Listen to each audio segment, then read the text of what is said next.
Selamat datang di Jago Trik, jagonya trik unik dan menarik. Ini adalah video kita yang ke-41, adalah pembahasan tentang tryout yang pernah kita lakukan. Tryout yang pertama, pembahasan untuk soal nomor 81 sampai dengan nomor 100. Materinya tentang adalah kompetensi teknis untuk formasi guru, baik guru kelas maupun guru mata pelajaran. Langsung kita masuk ke soalnya ya. Pada masa pandemi COVID-19, Ibu Ani tetap melakukan pembelajaran. Ibu Ani memberikan informasi kepada siswanya untuk menonton video pembelajaran yang disiarkan oleh TVRI. Kemudian dilanjutkan dengan memberikan tugas yang sudah disiapkan di modul. Pembelajaran yang dilakukan oleh Ibu Ani termasuk dalam A. Daring, luring, semi-online, blended learning, atau LMS, Learning Management System.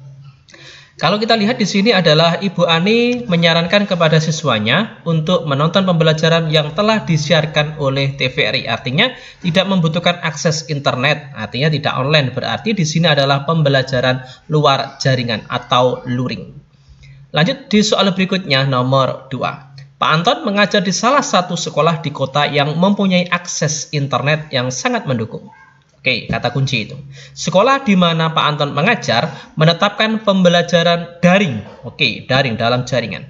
Di bawah ini merupakan contoh penerapan pembelajaran daring di sekolah Pak Anton. Kecuali A. Pembelajaran yang dilakukan menggunakan video conference, misalnya menggunakan Zoom meeting. B. Siswa mengakses video pembelajaran lewat YouTube yang telah dibuat oleh Pak Anton. C. Siswa mengerjakan tugas yang telah disiapkan oleh Pak Anton lewat Google Classroom. D. Siswa mempelajari materi yang telah disiapkan oleh Pak Anton melalui e-book. Atau E. Pak Anton menyampaikan materi menggunakan Microsoft Teams. Kalau kita perhatikan di sini, yang video conference berupa Zoom, kemudian Microsoft Teams, ini adalah ada face to face, ada sinkronus ya. Tapi yang dinyatakan di sini Pak Anton jaringan internetnya kan bagus, berarti yang luring artinya yang tidak, yang luar jaringan. Yang luar jaringan adalah yang pembelajaran tanpa internet, yaitu melalui e-book, elektronik buku. Pilihan jawaban yang D, seperti itu. Lanjut berikutnya, berikut ini merupakan pembelajaran yang menggunakan prinsip kombinasi gabungan luring dan daring, yaitu A. Siswa saat berkomunikasi dengan guru menggunakan aplikasi WhatsApp. B. Siswa mengerjakan laporan menggunakan Microsoft Word yang tidak terhubung dengan koneksi internet. C. Saat pembelajaran, guru menggunakan modul dan sekaligus membagikan LKS pada siswa dan pengumpulan tugas dilakukan menggunakan WhatsApp. D. Guru menggunakan kunjungan rumah. E. Siswa belajar menggunakan aplikasi Ruang Belajar. Yang ditanyakan di soal nomor 3 adalah pembelajaran gabungan, prinsip kombinasi atau gabungan antara luring dan daring. Di pilihan jawaban yang A, di sini WhatsApp, ini adalah fokus untuk daring saja. Yang B, siswa ada Microsoft Word tapi tidak terhubung dengan internet, berarti di sini adalah luring. Kemudian di pilihan jawaban yang C, mengerjakan modul, di sini adalah luring, kemudian mengumpulkannya ini adalah daring, berarti ini gabungan untuk pilihan jawaban yang C. Jadi jelas untuk soal nomor 3 jawabannya benar adalah pilihan jawaban yang C. Selanjutnya kita masuk di soal berikutnya nomor 4. Di soal nomor 4, sekolah tempat Pak Ahmad mengajar menggunakan video conference setiap hari Senin. Hal ini dimaksudkan agar guru tetap bisa berinteraksi dengan siswa walaupun tidak tatap muka. Berikut ini alternatif yang bisa digunakan Pak Ahmad dalam pembelajaran pada hari Senin. Oke. Pada hari Senin menggunakan video conference agar guru dan peserta didik dan siswa di sini bisa berinteraksi walaupun tidak tatap muka langsung ya, tidak bertemu langsung, tapi menggunakan video conference. Yang digunakan bisa Microsoft Teams, Webex, Google Hangout Meet, Zoom, atau YouTube. Di sini jelas kalau interaksi langsung berarti ada perbincangan langsung, Microsoft Teams bisa, kemudian Google Meet, Zoom bisa, Webex juga bisa, yang nggak bisa adalah yang E, menggunakan YouTube. Selanjutnya di soal berikutnya nomor 5. Bahan ajar adalah satu perangkat materi atau substansi pembelajaran yang disusun secara sistematis, serta menampilkan secara utuh dari kompetensi yang akan dikuasai siswa dalam kegiatan pembelajaran. Berikut ini adalah fungsi bahan ajar bagi guru, kecuali A. Menghemat waktu guru dalam mengajar, B. Meningkatkan proses pembelajaran menjadi lebih efektif dan interaktif, C. Mengubah peran guru menjadi sumber informasi tunggal dalam pembelajaran, E. Sebagai alat evaluasi pencapaian atau penguasaan hasil pembelajaran, atau E. Mengubah peran guru dari seorang pengajar menjadi seorang fasilitator. Fungsi bahan ajar bagi guru itu yang ditanyakan, tapi kecuali. Yang jelas di sini adalah mengubah peran guru menjadi sumber informasi tunggal dalam pembelajaran. Kita akan bahas di sini mengenai fungsi bahan ajar bagi guru. Yang pertama, bisa menghemat waktu dalam mengajar. Yang kedua, bisa mengubah peran guru dari seorang pengajar menjadi seorang fasilitator. Fungsi yang ketiga adalah meningkatkan proses pembelajaran menjadi lebih efektif dan lebih interaktif. Sementara fungsi yang keempat adalah sebagai alat evaluasi pencapaian atau penguasaan hasil pembelajaran. Selanjutnya di soal nomor 6, Merdeka Belajar yang digulirkan oleh Menteri kita, Nadiem Anwar Makarim, sebelum 100 hari sejak dilantik pada tanggal 23 Oktober 2019. Program pendidikan Merdeka Belajar meliputi hal-hal berikut, kecuali A. Penyederhanaan kenaikan pangkat guru, B. Ujian sekolah berstandar nasional atau USBN, C. Ujian nasional, D. Rencana pelaksanaan pembelajaran atau RPP, atau E. Peraturan penerimaan peserta didik baru berdasarkan zonasi. Yang tidak termasuk dari program pendidikan Merdeka Belajar di sini adalah pilihan jawaban yang A. Penyederhanaan kenaikan pangkat. Informasi saja di sini mengenai program Merdeka Belajar yang meliputi 4 pokok kebijakan yang terdiri ujian sekolah berstandar nasional, ujian nasional, RPP, dan PPDB berbasis zonasi. Itu adalah 4 program dalam Merdeka Belajar. Lanjut kita di soal nomor 7. Kebijakan Merdeka Belajar tentang penyederhanaan rencana pelaksanaan pembelajaran atau RPP diatur dalam A. Permendikbud nomor 43 tahun 2019, B. Surat Edaran Mendikbud nomor 14 tahun 2019, C. Permendikbud baru nomor 44 tahun 2019, D. Surat Edaran Mendikbud nomor 44 tahun 2019, atau E. Permendikbud nomor 14 tahun 2019. Program Merdeka Belajar yang menyatakan bahwasanya adanya penyederhanaan RPP diatur dalam Surat Edaran Mendikbud nomor 14 tahun 2019. Di sini adalah kebijakan mengenai Merdeka Belajar tentang RPP berdasarkan pada Surat Edaran Mendikbud nomor 14 tahun 2019. Sedangkan tentang ujian nasional ini berdasarkan pada Permendikbud nomor 43 tahun 2019 tentang penyelenggaraan ujian yang diselenggarakan Satuan Pendidikan dan Ujian Nasional. Hal yang sama juga terjadi pada ujian sekolah yang berstandar nasional. Sementara peraturan tentang penerimaan peserta didik baru berdasarkan zonasi diatur dalam Permendikbud baru nomor 44 tahun 2019 tentang PPDB. Selanjutnya kita di soal nomor 8. Kebijakan Merdeka Belajar tentang penerimaan peserta didik baru 2020 diatur dalam A. Permendikbud nomor 43 tahun 2019, B. C, D, E.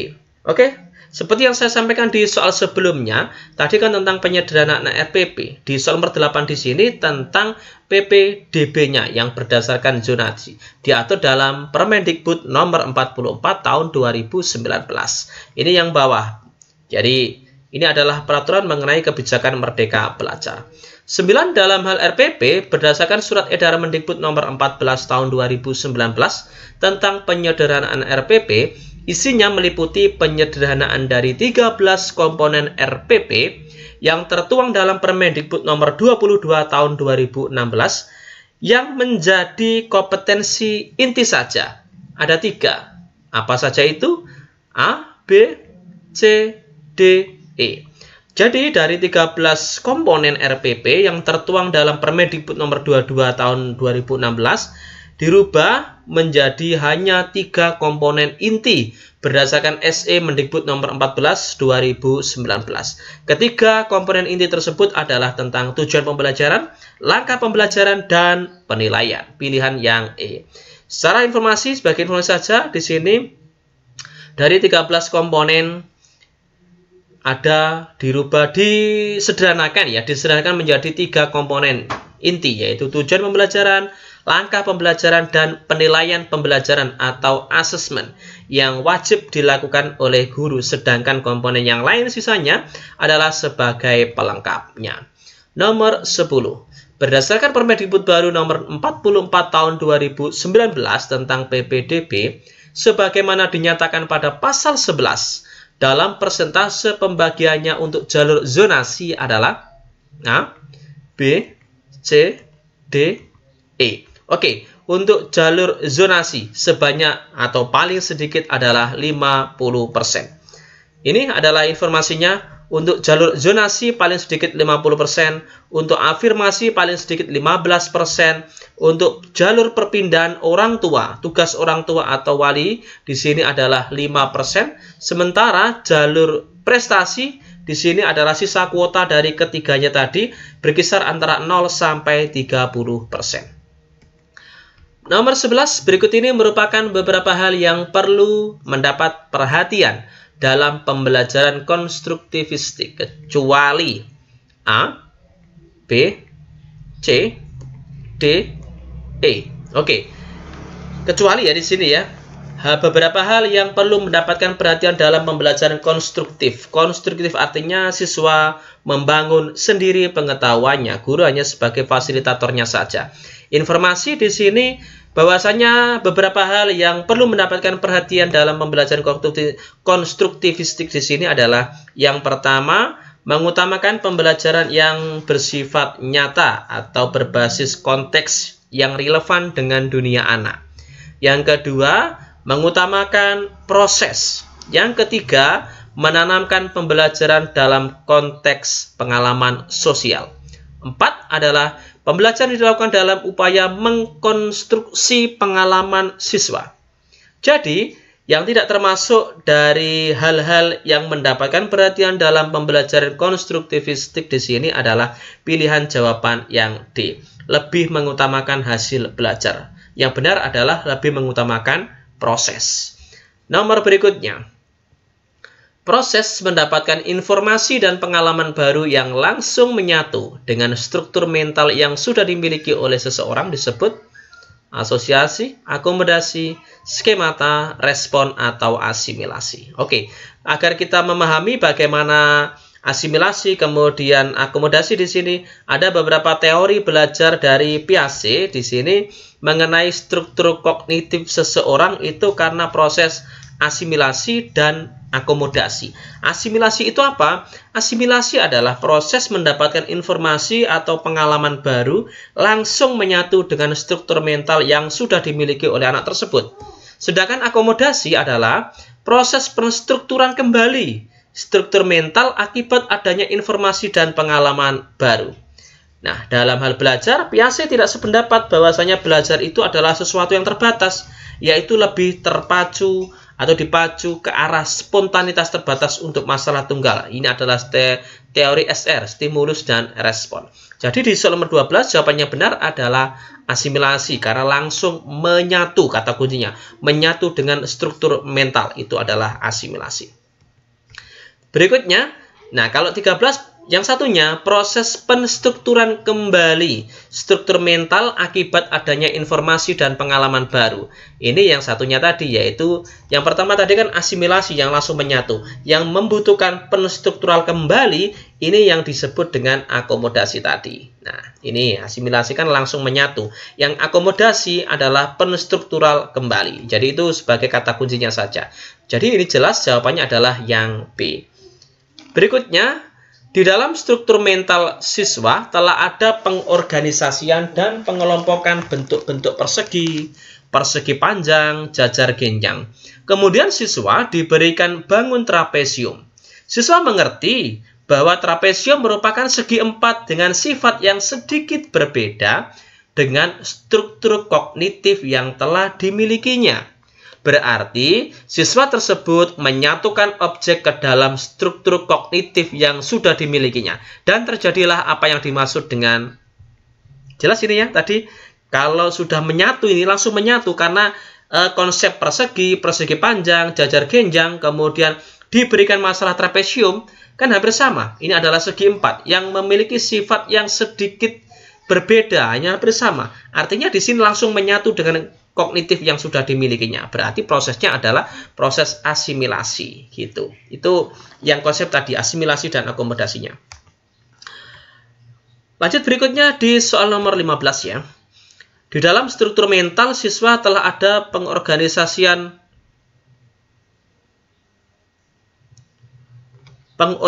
dan pengelompokan bentuk-bentuk persegi, persegi panjang, jajar genjang. Kemudian siswa diberikan bangun trapesium. Siswa mengerti bahwa trapesium merupakan segi empat dengan sifat yang sedikit berbeda dengan konsep yang telah dimilikinya. Setelah itu terjadi penstrukturan kembali konsep yang telah dimiliki oleh siswa. Nah, kata kuncinya di sini, penstrukturan kembali. Berarti ini terjadi proses, ya satunya tadi, yang awal kan asosiasi, berarti asimilasi. Berarti yang kedua adalah akomodasi. Penstruktural kembali, akomodasi. Pilihan jawaban yang B. Berikut nomor 16. Kalau kita lihat di sini langsung ke poinnya, kalau sudah ada ejaan miring, Zone of Proximal Development ZPD atau zona perkembangan terdekat. Yang ditanyakan adalah tokoh yang menyatakan ini. Apakah Piaget, Vygotsky, Brunner, Pavlov atau Skinner? Ini jelas ya.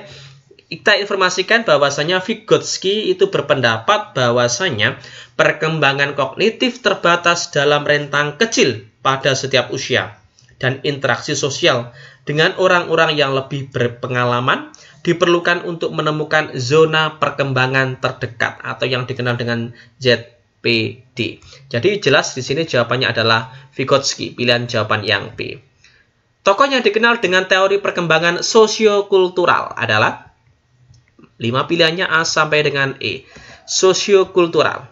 Teori Vygotsky ada 2 gagasan utama. Yang pertama adalah perkembangan intelektual dipahami hanya dari sudut konteks historis dan budaya yang dimiliki oleh anak. Yang kedua, perkembangan bergantung pada sistem tanda yang ada bersama masing-masing orang ketika mereka tumbuh. Jadi, teori Vygotsky sangat dikenal dengan teori perkembangan sosiokultural. Jawabannya adalah yang B. Berikut merupakan prinsip pembelajaran sebagai implikasi dari teori konstruktivis dari Piaget, kecuali. Oke. Pilihannya A sampai dengan E. Ada sebuah implikasi sebagai implikasi dari teorinya Piaget. Kita berikan informasi saja biar jelas bahwasanya prinsip-prinsip pembelajaran dari teori konstruktivisme atau membangun sendiri pengetahuannya dari Piaget. Artinya di sini dalam proses pembentukan pengetahuan, kebermanaan merupakan interpretasi individual siswa terhadap pengalaman yang telah dimilikinya, atau meaning as internally constructed. Yang kedua adalah pembentukan makna. Yang pertama tadi kan pembentukan pengetahuan, yang kedua adalah pembentukan makna. Yang ketiga, prinsip yang ketiga adalah mengajar bukanlah memindahkan pengetahuan, melainkan kegiatan yang memungkinkan anak itu membangun sendiri pengetahuannya. Sedangkan yang keempat, mengajar itu berarti berpartisipasi dengan pembelajar atau berpartisipasi dengan siswa, baik dalam hal membentuk pengetahuan, membuat makna, mencari kejelasan, bersikap kritis, dan mengadakan justifikasi. Pengetahuan dibentuk dalam struktur konsep masing-masing individu. Struktur konsep dapat membentuk pengetahuan bila konsep baru telah diterima atau dapat dikaitkan atau dapat dihubungkan dengan pengalaman yang telah dimilikinya. Jadi, kalau di soal 18 ini jawabannya adalah yang C. Mengajar merupakan kegiatan memindahkan pengetahuan, bukan. Jadi, mengajar bukanlah konsep atau proses memindahkan pengetahuan, tetapi anak membangun sendiri pengetahuannya. 19. Berikut merupakan prinsip-prinsip pembelajaran sebagai implikasi dari teori sosiokultural dari Vygotsky, kecuali A sampai dengan E, pilihan jawabannya. Oke. Prinsip pembelajaran sebagai implikasi teori sosiokultural dari Vygotsky bagi pembelajaran. Artinya, interaksi sosial itu penting. Pengetahuan dibangun dengan melibatkan orang lain akan menjadi lebih baik. Perkembangan manusia terjadi melalui alat-alat kultural, bahasa, simbol, yang diteruskan dari orang ke orang. Zona perkembangan proksimal adalah perbedaan antara apa yang dilakukan sendiri dan apa yang dapat dilakukan dengan bantuan orang yang lebih dewasa. Jadi, yang tidak termasuk dalam prinsip pembelajaran sebagai implikasi dari teori sosiokultural Vygotsky adalah yang D. Pengetahuan dibentuk dalam struktur konsep masing-masing individu siswa. Terakhir nomor 20, teori yang menyatakan bahwa kita semua membangun pengetahuan kita sendiri dari lingkungan untuk memperoleh pengalaman dan skema adalah teori behaviors, humanis, konstruktivisme, gestalt, atau kognitivisme. Konstruktif, membangun sendiri, ini didasarkan pada pernyataan bahwasanya kita semua membangun pengetahuan kita sendiri dari lingkungan untuk memperoleh pengalaman dan skema. Konstruktivisme di sini berfokus pada menyiapkan siswa pada penyelesaian masalah. Sehingga dalam proses pembelajaran, siswa harus dapat mendapatkan penekanan. Siswalah yang harus aktif mengembangkan pengetahuan mereka, bukan guru atau orang lain. Jadi siswa yang bertanggung jawab terhadap hasil belajarnya. Jadi di sini jelas adalah teori konstruktivisme. Pilihan jawaban yang C. Oke, demikian video dari kami tentang pembahasan triot yang pertama untuk soal nomor 81 sampai dengan 100. Semoga bermanfaat. Terima kasih dan tonton kami di video selanjutnya di Jago Trik. Jagonya trik unik dan menarik.